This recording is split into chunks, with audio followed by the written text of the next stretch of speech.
for Juliet and I, in order for us to be in order for us, once we got engaged, to ensure that we weren't going to misrepresent our wedding day, right? It's the best way I can say it, is we had to have really strong boundaries around where we were, who was around, and what we were going to do in certain spaces.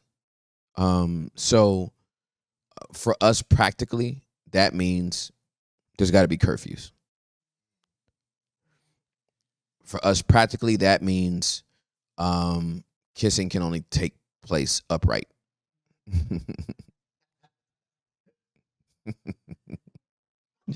All right, ain't no cuddling and all of that Netflix and chilling stuff. Are you a physical touch guy? Oh my gosh, it is my love language. Words of affirmation and physical touch. That's why I hug everybody that I meet, because I want them to feel loved. Because I genuinely love everybody. I really do. So practically, we had to have some boundaries. I have a friend named Aisha. Aisha would not kiss her boyfriend turned fiance until their wedding day. She did not kiss him on the lips until the wedding day. In her mind, kissing is a part of the sexual act.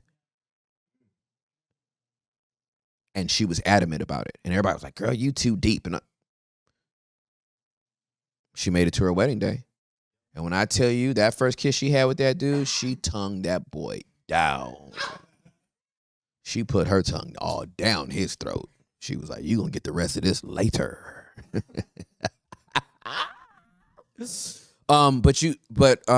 We had to have those boundaries in place, and you have to have the boundaries the same too. Like, man, you don't want to be in these situations where y'all grinding on each other, because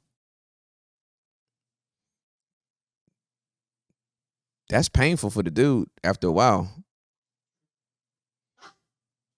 That dude's sending that dude home with blue balls, and you sitting there trying to cool yourself off, and everything is on. You know what I mean? Why keep turning stuff on that you're gonna have to keep turning off? Now I'm gonna say something else. Y'all ain't gonna like this. Ooh, y'all ain't gonna like this, because I'm about to bust up your American dream of a wedding. Some of y'all can't make it to the date that y'all set. Go to the justice of the peace. Get married, then go have all the sex you want, and then show up for your event. Dun dun dun dun dun dun dun dun dun dun dun. Why play yourselves, right? You gonna put on a white dress and you done already had sex 7 times? Stop playing. Stop playing. So my advice is for some of these people, once you know and you've gone through premarital counseling, you know you're going to get married, just go to the justice of the peace and get married. And then have your event.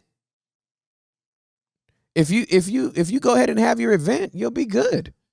Because again, your marriage and your event is 2 different things. The wedding's not the marriage. The wedding's an event. And more people, so many people are so excited about that event that they play themselves in how they interact with each other, thinking that they're going to make it to this event. And this event is, I don't think it's all this is cracked up to be. I love weddings. They're amazing. We had a wedding. It was awesome. Our whole wedding was $6,000. Top down, 6,000 G's. And we pulled that together ourselves. Our honeymoon for 3 weeks was my best friend, Corey, let me stay in his apartment in Dallas. That's where we stayed for our honeymoon. We didn't have enough money to go anywhere. So there's that. I got a question that says, what is your advice for a couple who are new believers but have been in a 20-year relationship with each other since high school, share 4 children, and are not married? Get married. Get married. I love it. Both of y'all gave your life to Jesus, and now you're like, oh, snap, we need to get married. Get married. 20-year relationship, 4 children, y'all already know each other, but you don't know each other the way you're going to know each other now. Because the moment you get married, a light goes over you in a way that living together and you share kids in the whole nine. But I promise you, you do not know your spouse like you're going to know them now that you are under the light of God's holy matrimony. So get married. And 20 years, 4 kids, go to the JP. And if you want to have an event later, do that and have all 4 of your kids participate. What a beautiful thing to leave to leave a legacy for your kids, that my parents just weren't dating each other. Common law, they actually got married and committed to each other. You can still establish a generational blessing in your family. You may not have started off right, but you can end right.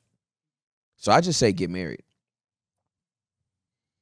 And if both of y'all gave your life to Jesus, both of y'all should agree with that statement. And if one of y'all is like, nah, I don't know, well, then y'all better start looking at some stuff.